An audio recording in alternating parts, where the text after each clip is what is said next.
السلام عليكم أولى ثانوي. النهاردة إن شاء الله هنشرح مع بعض الدرس الخامس في حساب المثلثات، وهو درس القطاع الدائري. مبدئيا كده خليني بس أوضح لكم كده توضيح عشان الناس ما تتوهش. بالنسبة للجزء بتاع حساب المثلثات، فاحنا أول 3 دروس في حساب المثلثات نزلوا ولكن كمراجعة، فنزلوا مراجعة لمراجعة شهر مارس، فكنا راجعنا فيها أول 3 دروس، ولكن المراجعة فعلا كانت مكثفة بحيث ان انت لو الجزء ده ما كانش مظبوط معاك فتقدر ان انت تلمه من خلال الفيديو ده. فالمراجعة هتلاقي فيها شرح، وهتلاقي كمان فيها حل، وكمان هتلاقيني سايبالك فيها الملف بتاع الشرح على جروب التليجرام، بحيث لو عايز تأكد لنفسك الأفكار تدخل على جروب التليجرام تحمل الملف. فده بالنسبة لأول 3 دروس. طبعا كمان الدرس الرابع اللي هو زوايا الارتفاع والانخفاض، فبرضه كان نزل على القناة منفصل عادي خالص، درس شرح عادي. وبدأنا دلوقتي ننزل الدرس الخامس، فاحنا كده المحتوى اللي قبل الدرس الخامس نازل، بحيث ان اي جزئية تبقى مش مظبطة معاك تقدر ان انت تروح وتشوفها. مفهوم كده؟ ويلا بينا بقى نبدأ الحصة بتاعت النهاردة. وبرضو الملف بتاع حصة النهاردة هيكون متوفر على جروب التليجرام، بسيب لك اللينك بتاعه دايما في اول تعليق مثبت. يلا بينا نبدأ. في البداية عايزين نفهم يعني ايه القطاع الدائري وازاي بنقدر ان احنا نرسمه. فقال لي ان القطاع الدائري هو جزء من سطح دايرة، فلذلك رسمنا دايرة. بيكون محدد بايه بقى؟ بيكون محدد بطول قوس ونصفي قطرين. فنيجي هنا مثلا نعمل ايه؟ نصفي اهو، انصاف اقطار اهو. يبقى انا كده عندي ايه؟ انصاف اقطار وطول قوس. طيب هل انا كده رسمت قطاع او رسمت قطاع دائري واحد؟ لا، ده انت كده ظهر معاك 2. الاولاني اللي هو ده واللي شغلي الاساسي عليه هو دايما بيكون الاصغر، والتاني اللي هو الايه؟ الكبير ده. فهتلاقيه محدد بطول قوس ونصفي قطر. نفس الكلام تحت، هتلاقي ان هو برضو محدد بطول قوس اهو ونصفي قطر. يبقى اذا ظهر معايا ايه؟ قطاعين. لو هو عايز نشتغل على القطاع الكبير فهو لازم يحدد ان انا عايز اشتغل على القطاع الاكبر، يعني يقوم كاتب لك كده القطاع الاكبر، لان هما كده كده بيكونوا نفس الرموز. يعني مثلا لو انا جيت قلت لك الف ب، فانا ممكن اقول لك القطاع الف ب، فانا كده شغالة على القطاع اللي تحت. ممكن اقول لك القطاع الف ب الاكبر، يبقى اذا انت كده بتفهم ان انا شغال على الايه؟ على الكبير. يعني احنا في الطبيعي بنشتغل على الصغير الا لو هو حدد لك ان انا عايز الكبير، لكن احنا شغلنا الاساسي على الصغير. طيب احنا قلنا ان هو بيتحدد بنصفي اقطار، يعني ده بالنسبه لي نق، وده بالنسبه لي كمان نق. طيب وده ايه؟ وده طول القوس، صح؟ بنرمز له بالرمز لام. فانت سهل جدا عليك دلوقتي ان انت تقول لي طيب دلوقتي انا لو طلبت منك عايزه محيط القطاع الدائري ده اللي هو الاساسي بقى بالنسبه لنا الاصغر دايما، فالمحيط هيكون ايه؟ محيط القطاع الدائري اي محيط دايما بيكون زي مثلا محيط المربع، مجموع اطوال اضلاعه دايما بيكون مجموع اطرافه، مجموع كل الايه؟ الاطراف بتاعته. فمحيط القطاع الدائري هيساوي، بص كده احنا اشتغلنا ادي نق ونق ولام بس كده، يبقى المحيط هيكون نق زائد نق زائد لام. يعني ممكن اكتبها 2 نق زائد لام، طبعا يبقى 2 نق زائد لام. هو ده فعلا محيط القطاع الدائري. طيب مساحة القطاع الدائري، المساحة قانون المساحة ليك 3، في 3 قوانين مساحة القطاع الدائري. هما ال3 لازم يكون عشان تشتغل بيهم لازم يكون معاك نق، ما ينفعش تشتغل ولا واحد فيهم من غير ما يكون معاك نق. ليه؟ لان هما ال3 فيهم نق، فلذلك هيقف بقى القوانين بتاعتك هتقف على نق. كل قانون فيهم هيحتاج معاك بجانب نق هيحتاج حاجة كمان. بمعنى نيجي مثلا كده نشوف اول قانون، ممكن ناخد قانون كده. اول قانون معانا وهو اهو سيتا 60، دي اللي هي الزاوية المركزية بالتقدير 60. احنا شغلنا برضو بالزاوية المركزية. طيب سيتا 60 على 360 درجة في مساحة، المفروض انا اكتب مساحة الدايرة. طيب مساحة الدايرة اللي هي ايه؟ اللي هي باي نق تربيع. يبقى ده اول قانون. القانون التاني ان هو بدل ما يستخدم، هو دلوقتي يستخدم ايه؟ يستخدم نق. واستخدم سيتا ستيني، صح كده؟ هو بقى المرة دي بدل ما يستخدم سيتا ستيني يستخدم معاك سيتا دائري، فبيكون نص سيتا دائري نق تربيع. طيب القانون الثالث نكتبه هنا، ده اسهلهم يعتبر، يعني نص لام نق. مين لام دي؟ لام دي طول القوس. فاذا اعتقد انت حددت خلاص في دماغك انا امتى بستخدم كل واحد. يعني هما كلهم لازم يكون معاك نق طبعا، ولكن الاولاني لازم يكون معاك نق والزاوية بالتقدير الستيني. هنا التاني لازم يكون معاك نق والزاوية بالتقدير الدائري. هنا لازم يكون معاك نق وطول القوس. طيب هو انا بشتغل بأنهي زاوية؟ قلنا بالزاوية المركزية اللي هي الزاوية دي، شايفينها كده؟ نعمل مثلا باللون ده اللي هي الزاوية دي، الزاوية المركزية دي. فدي قد تكون معاك لو بالتقدير الستيني اشتغل ده، لو بالتقدير الدائري فاشتغل ايه؟ اشتغل ده. مفهومة كده؟ وبرضو من الحاجات اللي احنا محتاجين نراجع عليها هي الفكرة ما بين التحويلات. ازاي احول من ستيني لدائري عشان لو انت احتاجته. فازاي تقدر ان انت تحول من ستيني لدائري؟ تعالوا نشوف اهو. يلا بينا.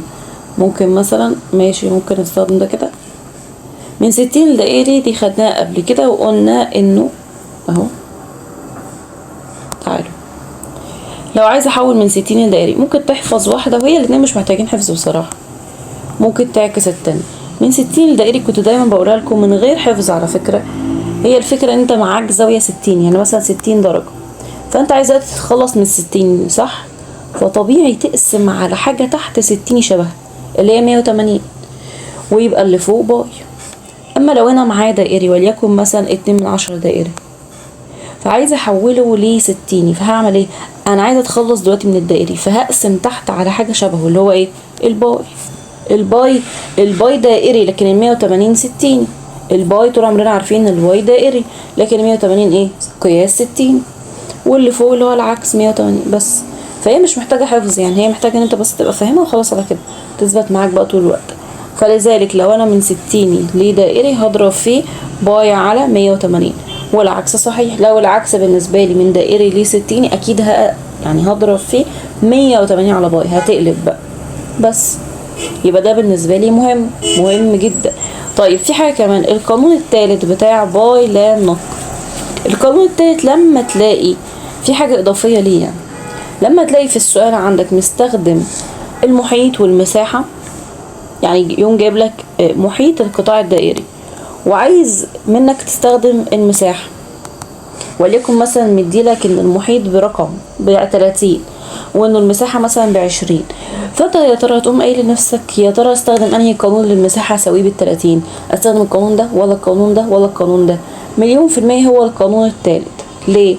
لانه طالما جاب سيرة المحيط، فالمحيط اللي موجود فيه هو النق واللام، فطبيعي لازم استخدم المساحة برضو فيها النق واللام عشان يكونوا هما الاتنين فيهم نفس المتغيرات، اقدر ان انا احل بقى معادلتين مع بعض والكلام ده كله ويطلع النواتج معايا. مفهومة؟ فالموضوع مهم جدا الجزء ده برضو كمان.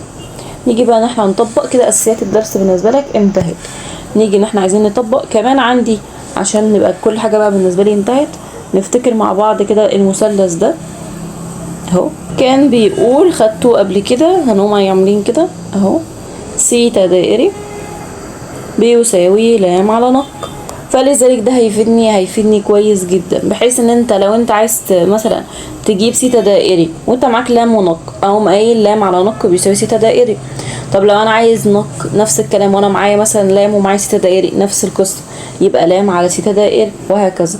فالمثلث ده مهم. دي كده اساسيات الدرس بالنسبه لي، ولازم تبقى عارف ان احنا شغالين للزاويه المركزيه اللي هي الزاويه دي بس كده. يلا بينا بقى ايه، نبدا ان احنا نشتغل كده في الدرس. اول جزئيه معايا هو يعني تطبيق بالنسبه لي، حاجه كده مباشره عشان بس نثبت القواعد بتاعتنا. بيقول اوجد مساحه القطاع الدائري الذي طول قوسه لام. هو بيعرفك يعني عن كل واحد فيهم، عن كل رمز، يعني في دائرة طول نصف قطرها نق إذا كان القياس زاويته سيتا دائري بالتقدير الدائري وسيتا 60 بالتقدير الستيني. طيب أول واحدة معانا إيه؟ أول واحدة معانا مديني، هو عايز المساحة أهو، فأول مطلوب مديلك النق ومديلك كمان سيتا دائري. أقدر أجيب أستخدم أنهي قانون من قوانين المساحة؟ فكر كده، الاول ولا التاني ولا التالت؟ هنلاقي نفسنا اكيد التاني. قانون المساحة بالنسبة لي هيكون بيساوي، نيجي اهو كده، يبقى هيكون نص سيتا دائري نق تربيع. خلاص انا معايا سيتا دائري ومعايا نق، يبقى نص في سيتا دائري، فانت بتسيبها بالتقدير الدائري، هو عايزها بالتقدير الدائري، يعني 1.5 في 10 تربيع يعني 100، ويطلع معاك بيساوي 75. كده انا لو انا شفت ورقتك كده بالمنظر ده هنقصك. ليه؟ عشان نسيت الوحدة. بالنسبة لك انا بشتغل دلوقتي مساحة، صح كده؟ فبالنسبة لي هشتغل يبقى لازم اكتب وحدة مساحة. يعني شوف الوحدة اللي هو كاتبها لك، لو مش كاتب لك وحدة خالص اكيد هتكتب وحدة مربعة، لكن هو كاتب لي وحدة. كاتبها فين؟ هتلاقي ان هو كاتب لك نق هنا 10 سنتي، يبقى اذا لازم تكتب بقى بوحدة السنتي. يعني المساحة طبعا بتبقى وحدة مربعة، يعني سنتيمتر مربع. لو ما كانش كاتب، هو طبعا ما اكيد مش اكيد يعني هيكون كاتب. ليه؟ لان انت عندك مديلك نق، فنق ده طول، ممكن يكون كاتبها لك مثلا وحدة طول. لو مش كاتب يبقى هيكتب لك وحدة طول، وقتها انت تكتب له هنا وحدة مربعة بقى. طيب نيجي على اللي بعده. المثال التاني يبقى ده رقم 1. رقم 2 عايز المساحة، هيساوي مديلك نق ومديلك سيتا 60، يبقى هم قايلين اكيد القانون الاولاني سيتا 60 على 360 درجة في مساحة الدايرة اللي هي باي نق تربيع. هنا احنا فعلا حطينا مساحة الدايرة، ما طبعا مساحة الدايرة باي نق تربيع، ومحيط الدايرة 2 باي نق، ودي برضو من الحاجات الاساسيات اللي انت برضو لازم تبقى عارفها. مساحة الدايرة باي نق تربيع، الدايرة كلها، الدايرة مش القطاع الدائري، انا بتكلم على مساحة الدايرة عادي.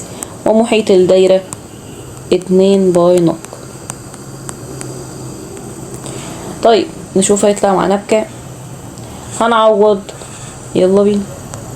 سيتا 60 كانت بكام؟ كانت ب 144، يبقى 144 درجة على 360 درجة في باي في نق تربيع. نق بكام؟ نق ب10.5، يبقى 10.5 تربيع اهو. هيطلع معاك في الاخر بيساوي طبعا برضو، والوحدة بتاعتك سنتيمتر مربع، هيطلع بيساوي 138 اهو، 138.5. نشوف اللي بعده. السؤال رقم 3 عايز المساحة برضو، هيساوي، نشوف هو مديلي حسب المعطيات. هو انا هشتغل انهي قانون؟ مديلك نق ومديلك لام، يبقى كده القانون التالت اللي هو كان بيقول ايه؟ نص لام نق هيساوي نص لام بكام؟ لام كانت ب4 ونق كانت ب6، يبقى لام ب4 ونق بكام؟ ب6. يطلع معاك بيساوي، يعني نص في 24 يعني 12 سنتيمتر مربع. فده يعني تعويض مباشر، ويعني حاجة مباشرة كده بس تثبيت المعلومة. نشوف السؤال ده. بيقول محيط القطاع الدائري الذي طول قوسه ب4 سنتيمتر، وطول قطر دايرته. ودي من الحاجات اللي بتقعوا فيها، ان انتوا بتستعجلوا في القرايه. لازم اركز كويس جدا. انا هو عايز طول قطر دايرته، صح؟ او مديلك طول القطر، مش مديلي طول نصف القطر. لان يعني بلاقي ناس تقوم قايله يبقى نق بتساوي 10 سنتي، لا كده النق ب5 سنتي. يبقى هنا بالنسبه لي طول القطر بكام؟ طول القطر ب10 سنتي، ومديني طول القوس اهو ب4 سنتي. عايز الايه؟ المحيط.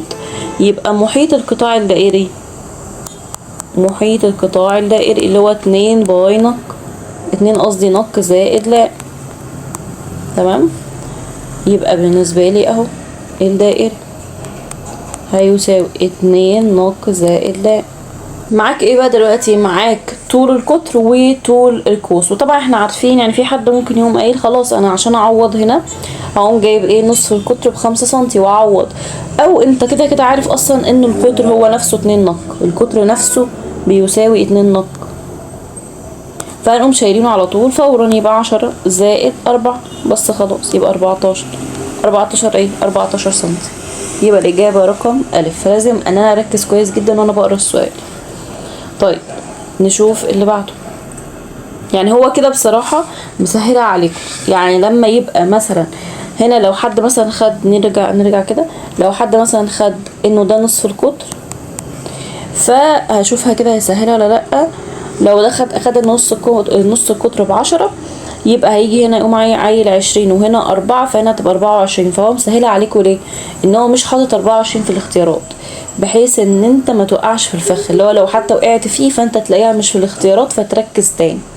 لكن في الغالب هو مش بيسهلها عليك، بيكتب لك هنا، ممكن يكتبها لك اول واحده عشان ايه؟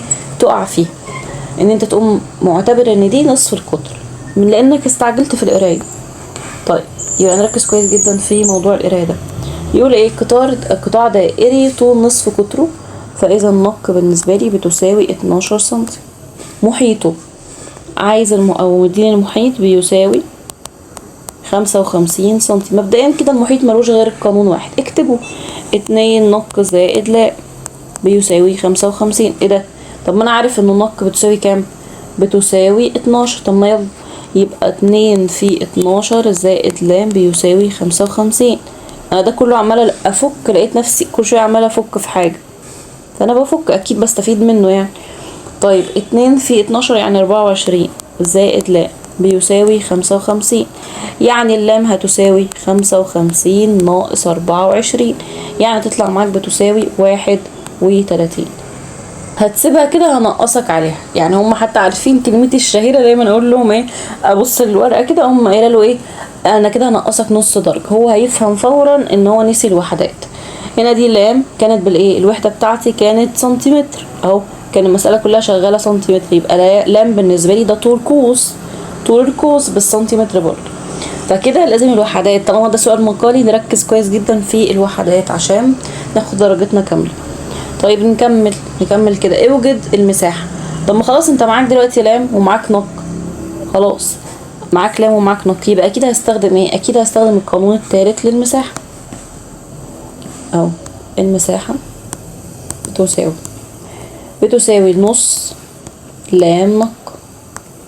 لو خدتوا بالكم اول ما هو ذكر او جاب سيره المحيط، احنا لما جينا نشتغل المساحه اضطرينا نشتغل المساحه اللي هي انهي؟ اللي هو القانون الثالث اللي هو نص لام نق. زي ما انا كنت قايله لكم من شويه انه لما بيكون معايا محيط ومساحه يجتمعوا هما الاثنين، فانا بتلاقيني فورا اروح اشتغل للقانون الثالث بتاع المساحه عشان احلهم مع بعض، يعني عشان في الغالب انا ببقى بحلهم مع بعض يبقى نفس المتغيرات، لام ونق هنا لام ونق. ماشي، نص في كام؟ نص في 31 في النق كانت ب12، 12 هيطلع معاكم في الاخر بيساوي 100 اهو، 186. الوحدة كانت سنتيمتر فلذلك المساحة سنتيمتر مربع. نشوف السؤال اللي بعده. الملف ده طبعا بالكامل بيكون موجود على جروب التليجرام، بسيب لك اللينك بتاعه في اول تعليق مثبت دايما عشان لو انت حابب انت تدخل وتحمل الملف وتذاكر منه. القطاع الدائري اللي محيطه او الذي محيطه 44 سنتيمتر، طول نصف قطره 14، يبقى المحيط بيساوي 44 سنتيمتر ونق بيساوي 14 سنتيمتر. اوجد طول القوس. عايز لام، ما بسيطة دي، ده تعويض مباشر ما فيهاش حاجة. المحيط بالنسبة لي بكام؟ المحيط بالنسبة لي ممكن توقف الفيديو دلوقتي وتحل السؤال بعد كده ترجع تشغل الفيديو، ان هو سؤال بسيط ما فيهوش حاجة. المحيط 2 نق زائد لا، محيط القطاع الدائري بيساوي 44 ومعايا نق اصلا بكام؟ ب14، يبقى 2 في 14 زائد لا بيساوي 44. يبقى هنا بالنسبة لي 18 زائد 18 ايه؟ 28 اهو، 28 زائد لام بيساوي 44. ومنها يبقى اللام بتساوي كده بالنسبة لي اللام بتساوي 16، يبقى اللام بتساوي 16 اللي هي 44 ناقص 28 اللي هي الإجابة رقم ألف. نشوف اللي بعده. نشوف السؤال ده بيقول قطاع دائري مساحته 15 سنتيمتر مربع، طول القوس، يبقى أولا مساحة القطاع بتساوي 15 سنتيمتر مربع، طول القوس اللي هو لام بيساوي 3 سنتيمتر. عايز نق. خلاص هو بالنسبة لك ايه؟ مديني لام وعايز نق ومديني مساحة القطاع، يبقى هستخدم انهي قانون من مساحات القطاع عشان اجيب منه نق؟ اكيد هستخدم القانون اللي فيه لام عشان استفيد من موضوع لام، اللي هو القانون كان بيقول ايه؟ كان بيقول نص لام نق بيساوي 15. ممكن اضرب الطرفين في 2 عشان اتخلص من النص ده، يبقى لام في نق بيساوي 30. لام بكام؟ لام ب3 نق بيساوي 30، ومنها النق بتساوي 30 على التلاتة يعني بيساوي 10. نشوف السؤال ده بيقول ايه. بيقول طول قوس القطاع الدائري الذي مساحته 6 باي سنتيمتر مربع، يبقى المساحة 6 باي سنتيمتر مربع، وقياس زاويته المركزية يعني الزاوية المركزية. فدلوقتي انا مش عارفة هي 60 ولا دائري، هبص على الزاوية هلاقيها باي على التلاتة، طالما فيها باي يبقى دائري، باي على التلاتة. هو عايز بقى طول القوس بكام، هو بيطلب طول القوس، فهو عايز لام. طيب طالما انا عايز لام اعمل ايه عشان اجيب لام؟ انا حتى حطاهم فوق بعض، يعني انا ممكن في اكتر من طريقة. ممكن ان انا بالنسبة لي انت معاك سيتا دائري وعايز لام، صح؟ فالمنطق ان انا بالنسبة لي تقوم قايل لي يا مس ده انا عشان سيتا دائري دي ليها قانون، ولام ليه قانون في المساحة برضه، اعمل ايه؟ طيب ببساطة اكيد هتستفيد من موضوع سيتا دائري دي الاول، فعوض كده واشتغل بيه قانون الميم او المساحة اللي فيه سيتا دائري، لانك هتلاقي المجهول اللي هو اللي انت عايزه اللي هو نق ظهر. بمعنى تاني، هو مش المساحة باستخدام سيتا دائري كانت بتساوي ايه؟ مش هي بتساوي بالنسبة لي نص سيتا دائري، اهو نشتغل اهو كده، نص سيتا دائري نق تربيع، مش هي دي المساحة بتساوي كده 6 باي. انا ليه هشتغل بده؟ لان انا لما اشتغل بده فانا كده هعوض عن سيتا دائري، فهيظهر معايا نق. لما يظهر معايا نق اقدر اجيب لام بكل سهوله، عندي اكتر من طريقه اجيب بيها لام. ممكن حد يقوم قايل لي خلاص هنعوض بقى تاني في قانون المساحه بس باستخدام ايه؟ قانون اللي فيه لام اللي هو نص لام نق. هقول لك صح مفيش مشاكل. ممكن حد تاني يقوم قايل لي ده انا هستخدم المثلث، سيتا دائري كانت بتساوي لام على نق، صح كده؟ يبقى هستخدم الايه؟ المثلث. بالنسبه لي معايا سيتا دائري ومعايا وقتها هيكون معايا وقتها نق، اقدر اجيب لام بكل سهوله. ففي اكتر من طريقه. اول خطوه بالنسبه لي ان لازم يكون معاك نق، اصلا نق اساسي بالنسبه لي فلازم يكون معايا نق. فتعالوا احنا نجيب نق. اضرب مثلا الطرفين في 2 عشان اتخلص من النص دي، يبقى كده سيتا دائري نق تربيع بتساوي 12 باي. بعد كده سيتا دائري بكام؟ سيتا دائري باي على التلاتة، باي على التلاتة في نق تربيع اللي انت عايزها بتساوي 12 باي. خلاص كده بالنسبة لي الباي هقسم على الباي، باي هتروح مع الباي، خلاص هيتبقى لي كده تلت نق تربيع بتساوي 12. اضرب في 3 اضرب في 3 يعني كده نق تربيع بتساوي 36، ومنها النق بتساوي، يعني ممكن حد يقوم قايل الاول موجب وسالب 3 موجب قصدي وسالب 6، وبعد كده تقوم طبعا تشيل السالب 6 لان مفيش نق ده طول، فما ينفعش ان يكون عندي نق بطول سالب، فلذلك هي 6 سنتي فقط. فلذلك انا كده جبت 6 سنتي. في بعض الاوقات اللي بيحصل انت بتبقى شغال كويس جدا وبيقوم كاتب لك، خاصه يقوم كاتب لك دي، لما يكتب لك ال6 دي اللي هو الاختيار رقم ج يكتبها لك رقم الف، فانتوا بتقعوا فيها برضو تقوموا رايحين تنقوا خلاص تنقوا. انتوا بالنسبه لكم طالما خلاص ظهر حاجه في الاختيارات فبروح فورا اقوم اعمل ايه؟ مختارها، وانسى ان هو كان عايز لام، فلسه انا خطواتي ما خلصتش. طيب نكمل. يبقى انت كده دلوقتي جبت نق ومعاك لام ومعاك سيتا دائري. انا بحس اسهل حاجه ممكن تستخدمها هي فعلا موضوع المثلث، دي اسهل حاجه. نيجي نستخدم بقى موضوع المثلث، ممكن افكركم بيه اهو. المثلث كان بيقول سيتا دائري بتساوي لام على نق، ومنها يبقى انت لو انت عايز لام يبقى هتساوي سيتا دائري في نق. سيتا دائري اللي هي كانت بتساوي باي على 3، والنق اللي هي كانت بتساوي 6، صح كده؟ 6 احنا طلعنا في الاخر نق ب6، فتساوي على 3 فيها الواحد على 3 فيها الاتنين، يعني 2 باي اللي هو الاختيار رقم ايه؟ الاختيار رقم د. مفهومة؟ نشوف اللي بعده. بيقول قطاع دائري طول نصف قطره او طول نصف قطر دائرته 15 سنتيمتر، يبقى نق بتساوي 15 سنتي. مساحته المساحة 270 سنتيمتر مربع. اوجد اول حاجة بالنسبة لي طول قوس القطاع، وعايز طول قوس القطاع اللي هو بالنسبة لي عايز لام، يعني مفيش اوضح من كده. انا بالنسبه لي معايا نق وعايز لام ومعايا المساحه، يبقى اكيد هستخدم القانون اللي فيه ايه؟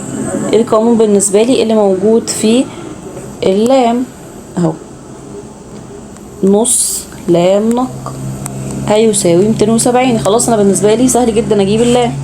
يبقى نص في 15 في لام هيساوي 270. ومنها لما تيجي ممكن تقوم قايل لام بتساوي 270 على، هي دي خلاص بالنسبة لي 7.5 يعني، فتقوم قايل 270 على ايه؟ على 7.5، هيطلع معاك في الاخر 36 سنتيمتر. انه لام دي 36 سنتيمتر. ماشي. طيب تاني مطلوب بالنسبة لي، المطلوب التاني ان هو كان عايز قياس زاوية القطاع بالقياسين الدائري والستيني.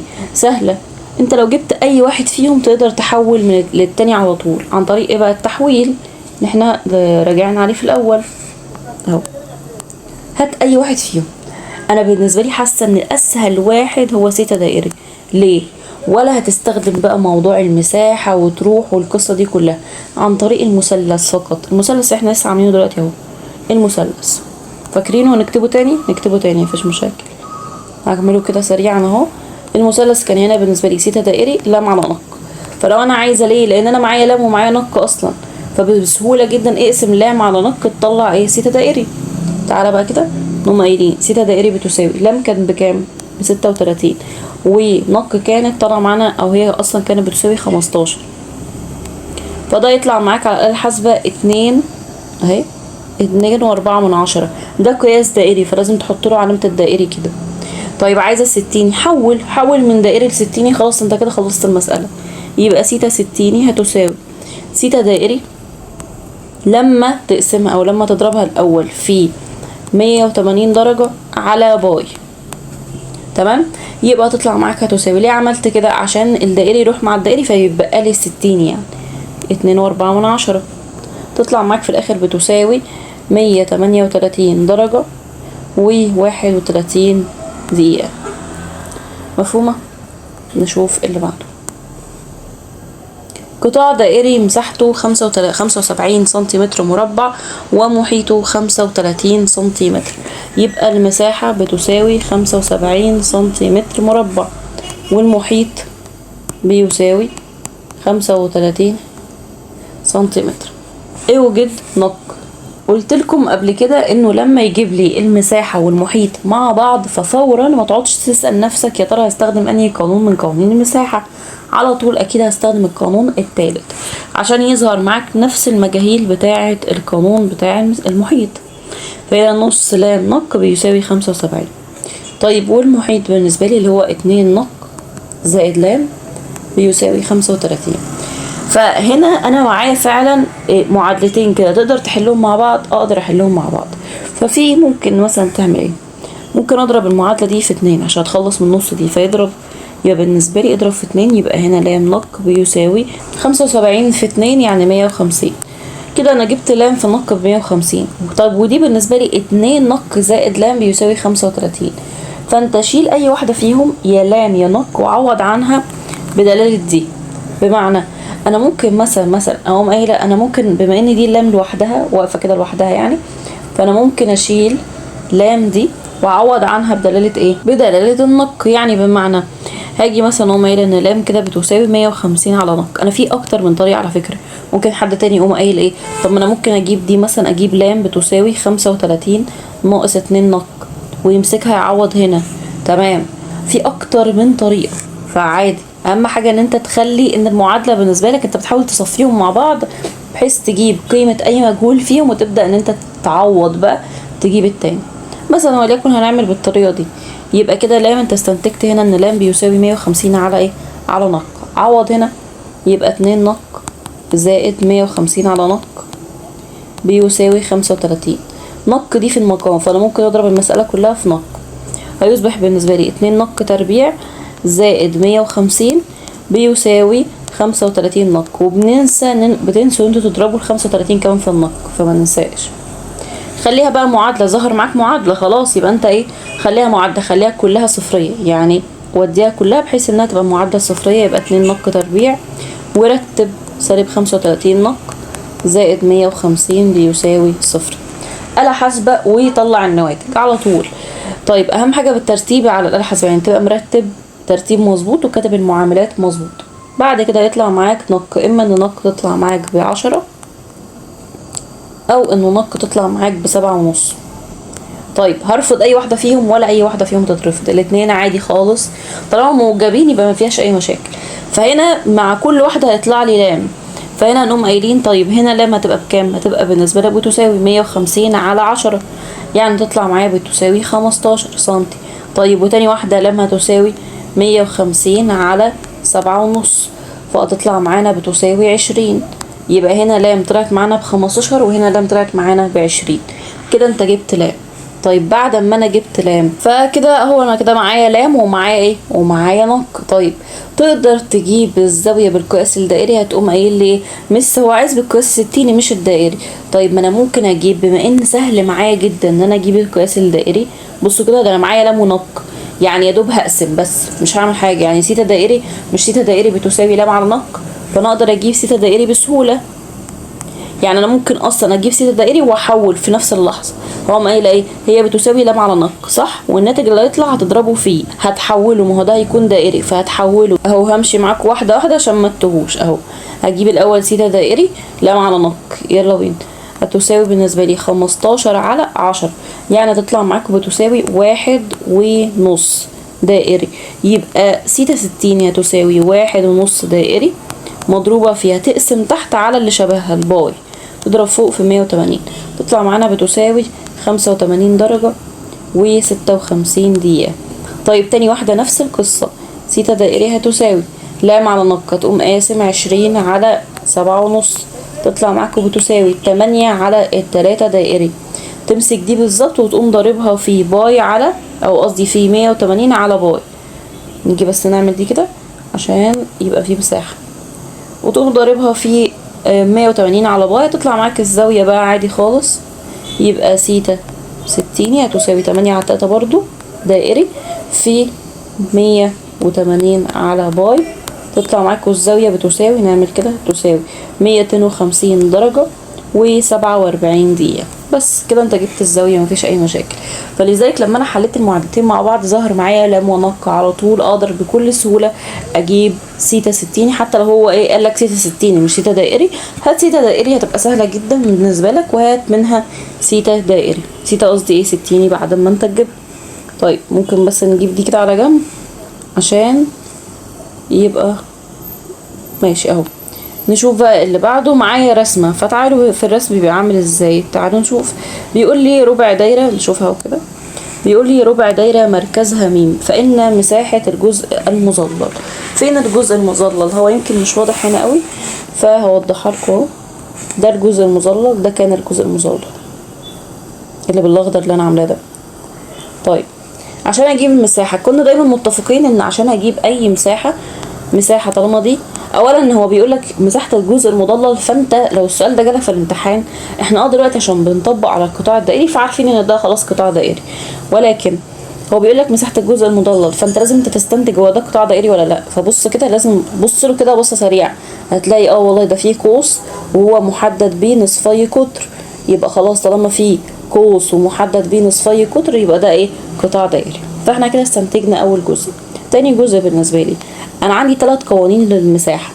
قانون اولا في ال3 قوانين انا بالنسبه لي لازم يكون معايا نق، فده اساسي. ففي عندي قوانين فيها سيتا 60 او في قانون فيه سيتا 60 وفي سيتا دائري وفي لام. يا ترى معاك ايه؟ هتقوم قايل لي مس انا بقى كده بالمنظر ده انا مش معايا ولا حاجه. فهقول لك ركز شويه. اولا هل اقدر، يعني هو كده مش مديلك طول القوس بتاع د ج، طول قوس د ج، على فكره ده رمز القوس ان هو بيحط لك فوقيه كده ايه؟ قوس. فكان ممكن يكتب لك في المساله انه د ج بكذا، او يكتب لك فوقيه هنا كده ان هو قياسه كذا، ان هو بيساوي كام سنتي، ولكن ده ما حصلش. فلذلك يبقى اذا انت مش معاك طول القوس. طالما مش معاك طول القوس يبقى مش هتعرف تجيبه، خلاص هي الموضوع كده خلصت. لكن الزوايا انا ممكن اقدر اجيبها، لكن الاقواس ما اقدرش اجيبها.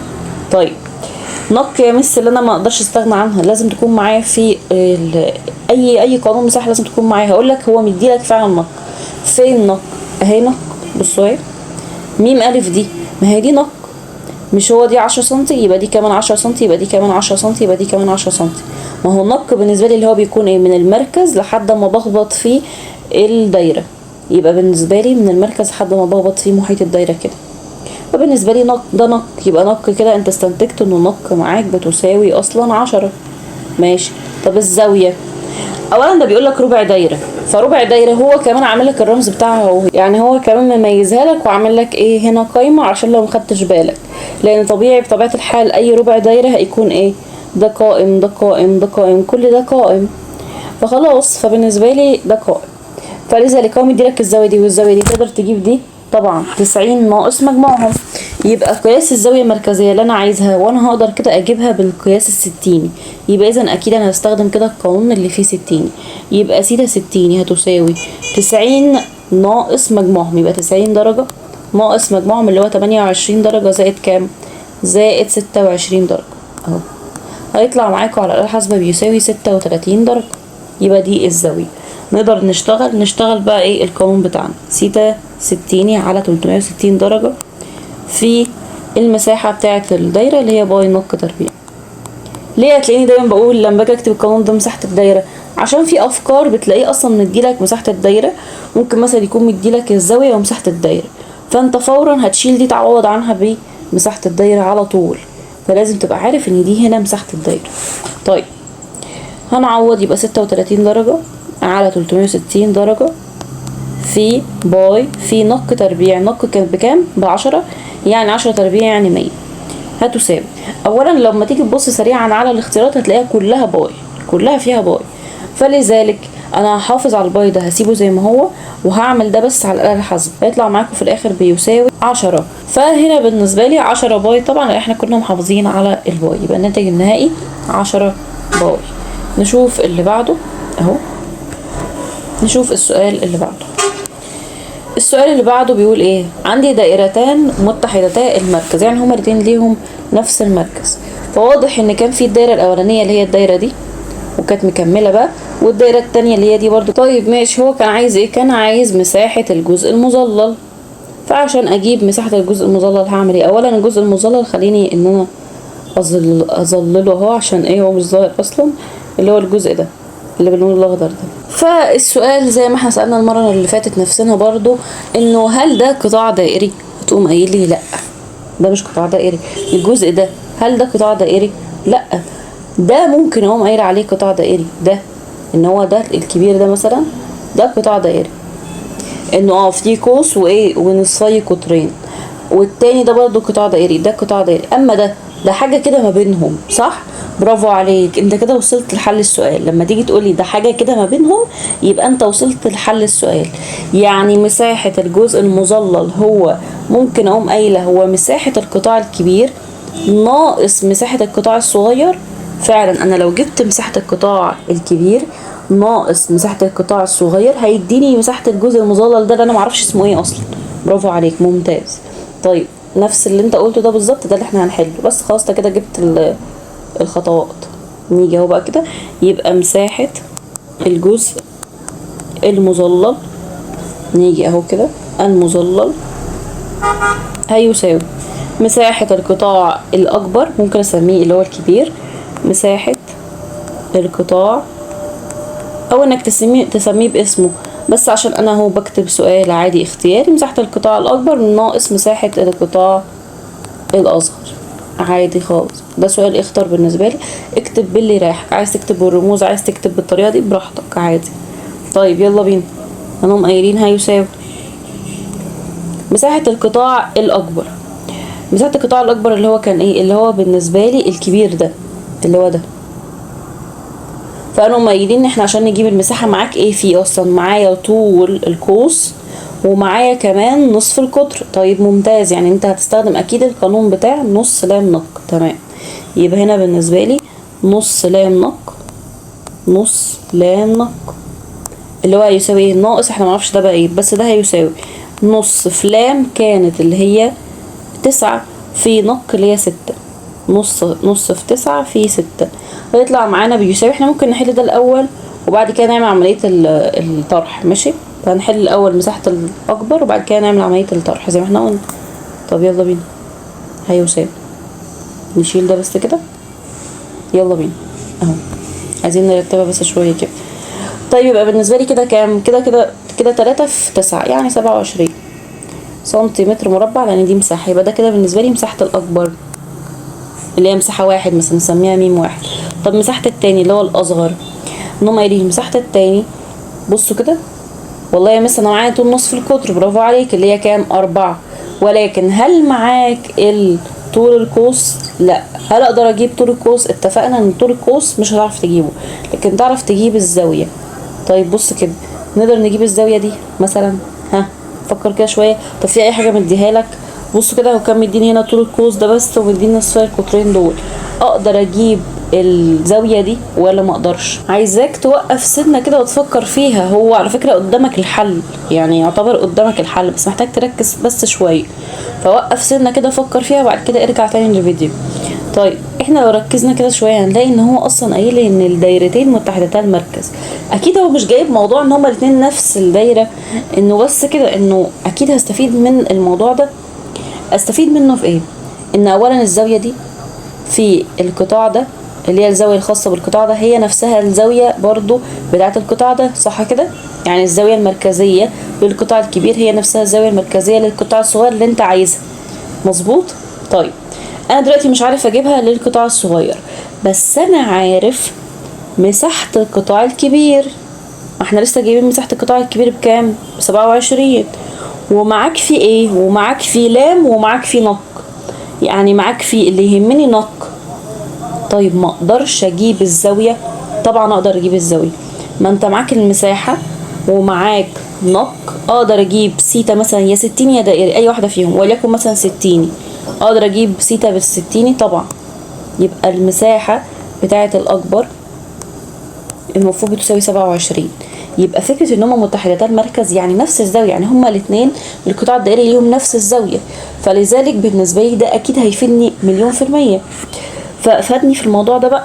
يبقى نيجي نقوم قايلين ايه؟ يبقى انا لو انا عايز سيتا ستيني، انا عايز الزاويه المركزيه بتقدير بقى دائري او ستيني مش هتفرق، وليكن مثلا نشتغل بالستيني يعني على 360 درجه، مضروب في باي نق تربيع بيساوي 27.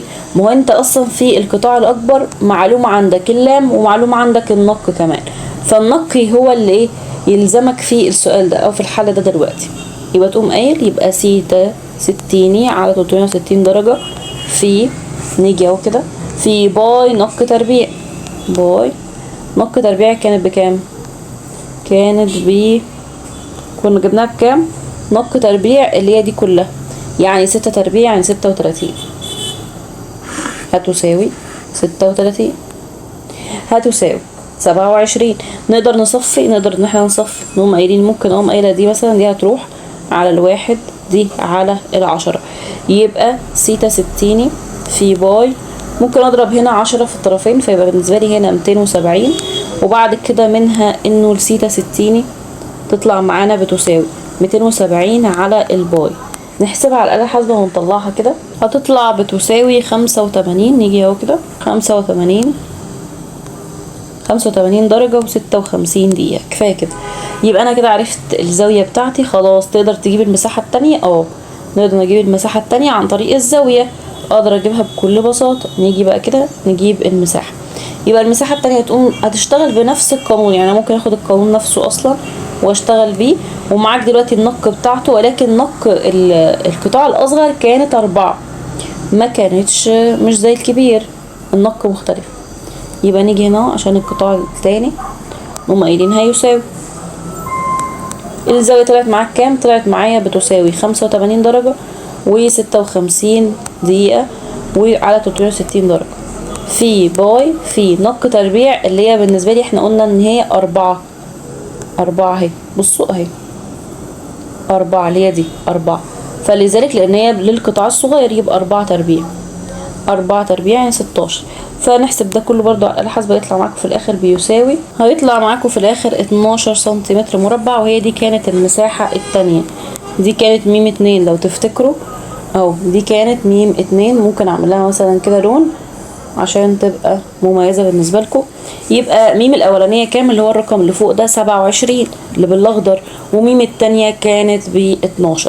يبقى حاصل طرحهم هيديلك المساحة بتاعت الجزء المظلل، عشان اتفقنا ان مساحة الجزء المظلل هي حاصل طرحهم. فهنقوم قايلين يعني 27 انت عايزة كده 27 ناقص 12 يعني هيطلع معاك بيساوي 15 سنتيمتر مربع، اللي هو الاختيار رقم ب، او قصدي د يعني اهو اختيار رقم د ده. مفهومة؟ نشوف السؤال اللي بعده. بيقول دايرة مساحتها 53.6 سنتيمتر مربع، فإن مساحة القطاع من هذه الدايرة قياس زاويته كان كذا. يعني هو مديني قياس الزاوية سيتا 60 بتساوي 67 درجة و30 درجة، 37 قصدي درجة و30 دقيقة. طيب الدايرة مساحتها كذا، هل ده مساحة القطاع؟ لا، ده بيقول لك الدايرة مساحتها كذا، يبقى دي مساحة الدايرة، المساحة بتاعت الدايرة العادية جدا. يعني هو كده مديلك مساحة الدايرة بتساوي 53.6 سنتيمتر مربع. طيب فإن مساحة القطاع بتاعت الدايرة ده هيبقى ايه؟ مساحة القطاع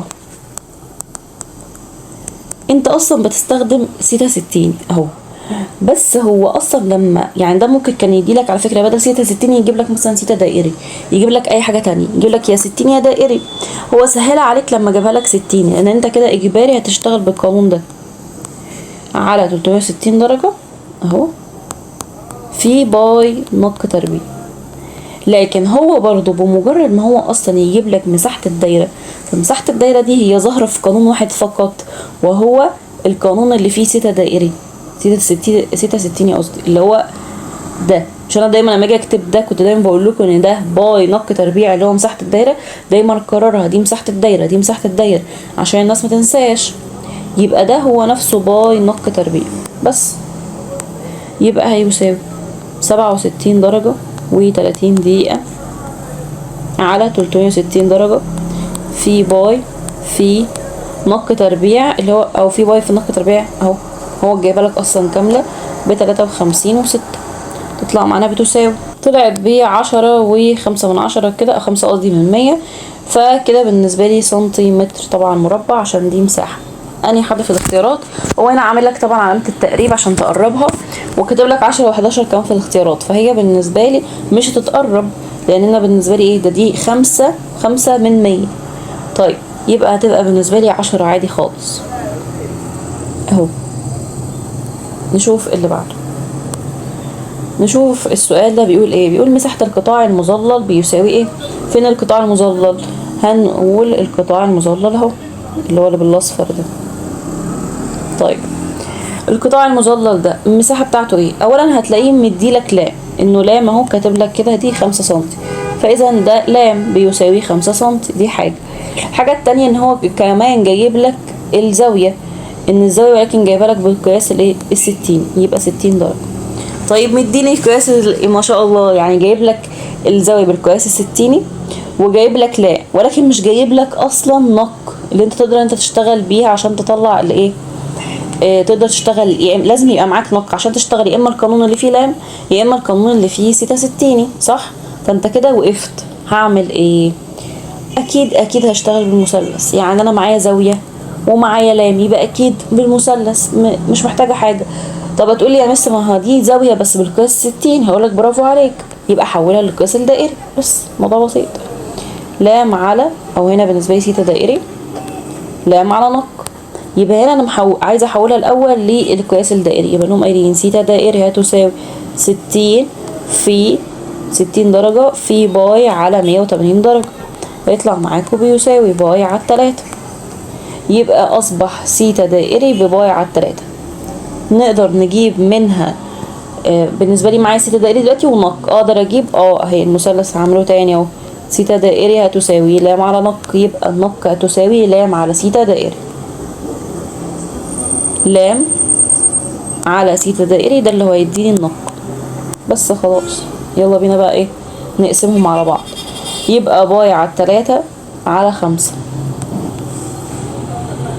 او قصدي 5 اهي كده على باي على 3، مقام بس، يعني بالنسبة لي هتبقى 15 على الباي. كان ممكن يجيبها لك في الاختيارات ويوقعك فيها، ده كان ممكن، ولكن ما يعني موقعكش فيها ايه، لان انا لسه ما جبتش اللي هو مطلوب اصلا، انا يا دوب جبت بس ايه نق. طيب اجيب المساحه بقى ازاي؟ عادي، اسهل واحده بالنسبه لنا اللي هي التالتة، نص لام نق. انت طبعا معاك ممكن تشتغل بدي بسيتا دائري، ممكن تشتغل بسيتا ستيني، معاك التلاتة متاحين يعني، بس اسهل واحده دي. ممكن نعمل مثلا بلون مختلف كده، يبقى نص في 5 في 15 على باي، يعني بالنسبة لي ممكن اسيب النص كده في 5 في 15 يعني 75 على باي، والنص يتضرب يبقى كده بالنسبة لي 2 باي وفوق 75، اللي هو الاختيار رقم ايه؟ رقم ج. نشوف اخر سؤال معانا، بيقول دائرة ميم طول نصف قطرها 6 سنتي، يبقى اذا انا عندي نق اهو نكتبه، نق بيساوي كام؟ 6 سنتي. رسم، فهو كده في رسم بقى في الموضوع، بيقول لك رسم منها اهو، نعمل دايره رسم فيها ايه؟ نصفا قطرين ميم الف وميم ب. طب هو فين ميم ده؟ ما هو الميم ده قايل لك في الاول ان ده المركز، ممكن مثلا اكبرها شويه عشان يبقى واضح بالنسبه لكم الرسم. ميم ده كان قايل لي انها المركز اصلا في بدايه السؤال اهو، دال ميم، الدائره ميم، دائره ميم دي يعني مركزها ميم، ماشي. طيب طول نصف قطرها ب6، قال لي رسم فيها ايه؟ نصفا قطرين ميم الف وميم ب، بس اهو ماشي، يبقى دي ميم الف ودي ميم ب. طيب وبعد كده بحيث ان الف ب، يعني هو كده وصلهم ببعض كمان، ماشي الف ب اهو، نعمل مثلا الف ب، ماله الف ب كده؟ احنا محتاجين ننزل دي تحت شويه اهو، ماشي الف ب ماله؟ قال لي طول الف ب بيساوي 10 سنتي. اوجد مساحة القطاع الأصغر.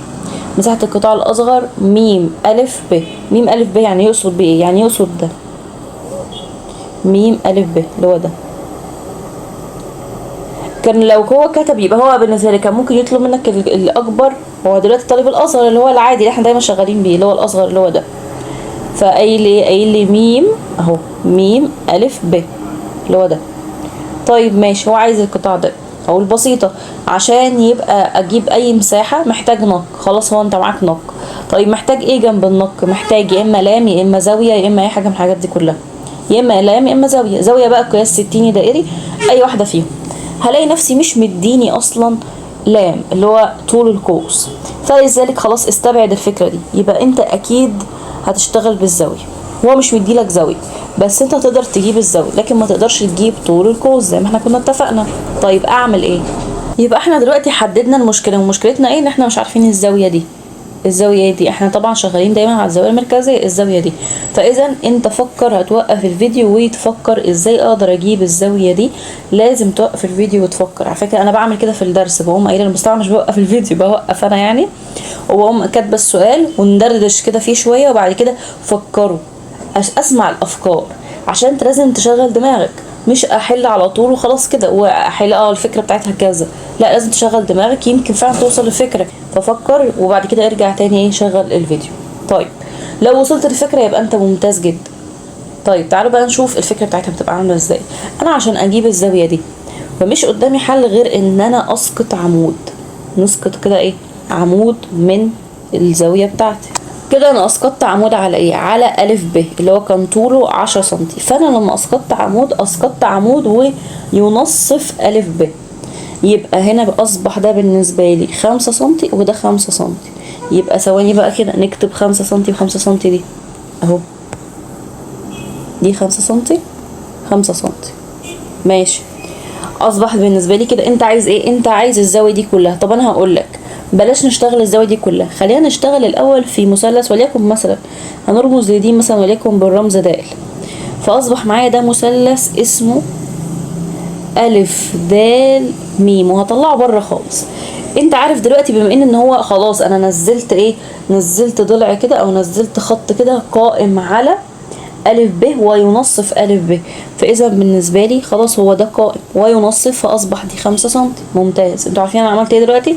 أنا طلعت دي بره، المثلث ده خدته كده طلعته بره، بس ما عملتش حاجة تانية. فهعمل ايه بقى؟ هجيب الزاوية دي. لما اجيب الزاوية دي يا مس احنا عايزين الزاوية دي كلها، هقولك ماشي، ما هي الزاوية دي هي نفسها الزاوية دي، الزاوية دي هي نفسها دي، صح؟ فانا لو جبت دي هضربها في 2، خلاص انا جبت كده الزاويه اللي انا عايزها اللي هي عامله المشكله دي كلها بقى. اجيب الزاويه دي ازاي؟ فكر كده شويه. مش هو مديلك كمان انه نصف القطر ب6، وهو قالك ان عندي نصفين قطرين ان انا نزلتهم اصلا رسمتهم من الاول اللي هو م الف وم ب، يعني ده كده بالنسبه لي 6 وده 6. طيب خلاص ادي 6 وده 6. طيب مش احنا عارفين ان انا اقدر اجيب دلوقتي اهو ده 6، لو انا عايزه انا معايا دلوقتي ايه؟ فاكرين بقى الدرس بتاعنا اللي هو انا معايا دلوقتي المقابل والوتر. اقدر اجيب الزاويه عن طريق جا ولا جتا ولا ظا؟ عن طريق اللي انت بتنطقه اكتبه. انا معايا المقابل والوتر، يبقى اكيد مقابل ووتر دي بتتذكر في الجا، يبقى انت عايز جا ميم دي اللي هي بتساوي المقابل على الوتر. ممتاز، يبقى انت كده جبت جا ميم. هتعملها على الآلة الحاسبة تعمل ايه؟ هتعمل شيفت ساين 5 على ال2، 5 قصدي على ال6. لما تعملها كده على الآلة الحاسبة يطلع معاك رقم في ثواني اضربه في 2. ليه؟ لان انت مش عايز الزاوية دي بس، ده انت عايز الزاوية دي. مش احنا قلنا اتفقنا ان انا الزاوية دي بالنسبة لي اللي هي دي صح، وانت عايز الزاوية دي كلها، يبقى هتضربها في 2 بس. ما هي الزاوية دي هي نفسها الزاوية دي، يبقى انا محتاجة ان انا اضربها في 2 فقط لا غير. هيطلع معاك الزاوية اللي انت عايزها فقط لا غير. يبقى كده بالنسبة لي قياس الزاوية بقى اللي احنا عايزينها اللي هي كانت ألف ميم ب، دي بقى كلها، دي كلها هيبقى الزاوية اللي طلعت لك دي لما تضربها في 2 هيطلع معاك بكام؟ ب 112 درجة و53 دقيقة اهو، دقيقة اهو. طيب هقولها تاني الحتة دي عشان لو حد اتلخبط تاني. المثلث ده بالنسبة لي احنا اتفقنا ان انا هجيب الزاوية دي، ولما اجيب الزاوية دي هتتحل معايا المشكلة. ليه؟ لان المثلث ده احنا طلعناه منين اصلا؟ اللي هو المثلث ده. فلو انا جبت الزاوية دي يبقى انا بكل بساطة انا كده جبت الزاوية ده، والزاوية دي هي نفسها الزاوية دي، يبقى اقدر اجيب الزاوية دي بالكامل عن طريق ان الزاوية دي بالكامل هي 2 من الزاوية دي، من الزاوية ألف ميم د دي. مظبوط؟ يعني عشان اجيب الزاوية ألف ميم ب هجيب الزاوية ألف ميم د اضربها في 2 فقط لا غير. فلما هتجيب دي هتطلع معاك تقريبا 56 درجة، هتضربها في 2 هيطلع معاك ب 112. يبقى دي الزاوية اللي كانت عاملة المشكلة من اولها بقى، من اول المسألة. قولي كده بقى في الكومنتات لو انت بجد حليت السؤال، فقولي اكتب لي ان انت حليت السؤال وبجد تبقى ممتاز انك فكرت فيها كده. يبقى احنا كده خلاص كده حلينا السؤال بالنسبة لي. جبت الزاوية خلاص، هتجيب المساحة بكل بساطة هتجيبها. ممكن بس نعمل كده المساحة، اكيد هستخدم على طول 60 بقى واجيب المساحة اللي فيها الزاوية ب60. يبقى المساحة بتساوي سيتا 60، ممكن بس نصغر الخط شوية، سيتا 60 على 360 درجة في باي نق تربيع، ومعاك طبعا نق ومعاك كل حاجة. سيتا 60 بكام؟ ب 112 درجة على 53 أو 53 درجة، 112 درجة 112 درجة و53 دقيقة على 360 درجة في باي في نق اللي هي ب6، يبقى 6 تربيع يعني 36.